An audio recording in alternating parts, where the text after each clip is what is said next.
देखो, इकोनॉमी के 3 सेक्टर्स होते हैं। पहला कौन-सा है प्राइमरी, सेकंड कौन-सा है सेकेंडरी और थर्ड कौन-सा है टर्शियरी। कौन-सा है टर्शियरी। प्राइमरी अपन पढ़ चुके हैं तो अपन अब जो पढ़ रहे हैं वो कौन-सा सेक्टर है तो सेकेंडरी सेक्टर। सेकेंडरी सेक्टर को अपन एक और नाम से जानते हैं इंडस्ट्रियल सेक्टर और किसी भी कंट्री की डेवलपमेंट के पीछे जो सबसे बड़ा जो रोल अगर किसी सेक्टर का होता है तो वो कौन-सा सेक्टर है industrial sector. Reason industrial sector जिसको अपन सेकेंडरी सेक्टर कहते हैं या फिर सेकेंडरी एक्टिविटीज कहते हैं। अगर ये बढ़ेगा इंडस्ट्रीज अगर बढ़ेगी तो इंडस्ट्रीज में लोगों के लिए क्या बढ़ेगा एम्प्लॉयमेंट बढ़ेगा।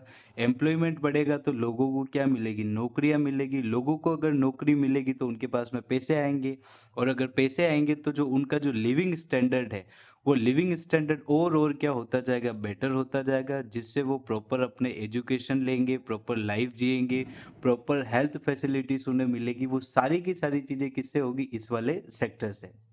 तो माना जाता है किसी देश में अगर डेवलपमेंट चाहिए तो आपको इस सेक्टर पर बहुत ध्यान देने की जरूरत है। ठीक है।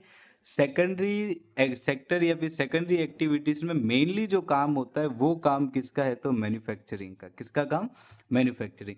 जैसे प्राइमरी जो सेक्टर होता था उसमें अपन बोलते थे कि प्राइमरी एक्टिविटीज में जनरली क्या होता है तो रॉ मटेरियल से रिगार्डिंग। ठीक है। सेकेंडरी सेक्टर में क्या होता है उन्हीं रॉ मटेरियल्स को अपन किस में ट्रांसफॉर्म कर रहे हैं तो फिनिश्ड गुड्स में जो कि फाइनली ह्यूमंस या फिर जो कंज्यूमर जो होंगे वो उसको क्या करेंगे कंज्यूम करेंगे। तो मैन्युफैक्चरिंग की सिंपल सी डेफिनेशन क्या है कि transform the raw material into finished goods. ठीक है। Second characteristic of modern large scale manufacturing. जैसे कि मान लो अभी जितनी भी बड़ी बड़ी इंडस्ट्रीज जो होती जा रही है। अब छोटी इंडस्ट्रीज की तो बात अपन कर नहीं रहे। अपन बात कर रहे हैं कि जो बड़ी बड़ी जो इंडस्ट्रीज है उनकी कैरेक्टरिस्टिक्स क्या है। कैरेक्टरिस्टिक्स का मतलब ये होता है कि उनकी विशेषता क्या है। ठीक है। विशेषता में सबसे पहली विशेषता आती है स्पेशलाइजेशन ऑफ स्किल। जैसे कि मान लो कि आज मैं हूं मेरे को एक पत्थर की मूर्ति बनानी है। मान लो कि भाई मार्बल एक का क्या बनाना है एक स्टेचू बनाना है। ठीक है। अब मार्बल का स्टेचू बनाना है और मैं अगर इस एक स्टेचू को लेकर बैठा मान लो कि सेट माइनिंग से अपन ले रहे हैं इसको कि भाई अपन किसी माइंस में गए वहां से अपन एक मार्बल का बड़ा टुकड़ा लेके आए मैं ही वो टुकड़ा घर पे लेके आया और फिर वहां पर आकर मैं क्या कर रहा हूँ उस मार्बल में एक मूर्ति बना रहा हूँ।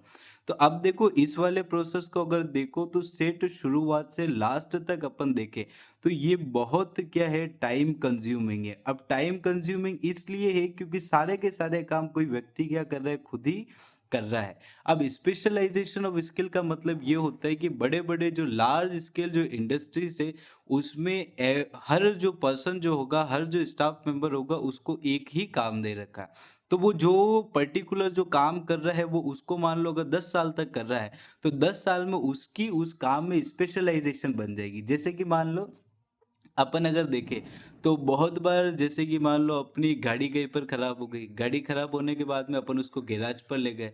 अपने को कुछ पता नहीं चल रहा था मगर गैराज पे भी गए तो एक जो नए भैया जो मिले उन नए भैया को भी कुछ समझ में नहीं आया क्योंकि उन्होंने थोड़े समय पहले ही क्या किया वहाँ पे जॉब ज्वाइन की।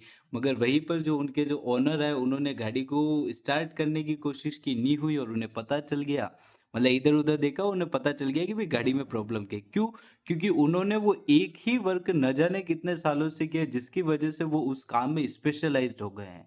तो मॉडर्न लार्ज स्केल मैन्युफैक्चरिंग में सबसे पहली अपन कैरेक्टरिस्टिक बोले यही होती है कि वहाँ का जो लेबर जो होता है वो स्किल्ड लेबर होता है जिसमें स्पेशलाइजेशन ऑफ क्या होता है स्किल होता है। ठीक है। जैसे कि मान लो कि सॉफ्टवेयर कंपनी में अगर जाओगे तो वहाँ पर सॉफ्टवेयर इंजीनियर मिलेंगे जो कि उस एक ही काम में क्या है स्पेशलाइज्ड है। सेकंड क्या है मैकेनाइजेशन। सारे काम अगर अपन हाथ से करेंगे तो भाई पॉसिबल है नहीं कि भाई लार्ज स्केल पर अपन प्रोडक्शन कर पाए।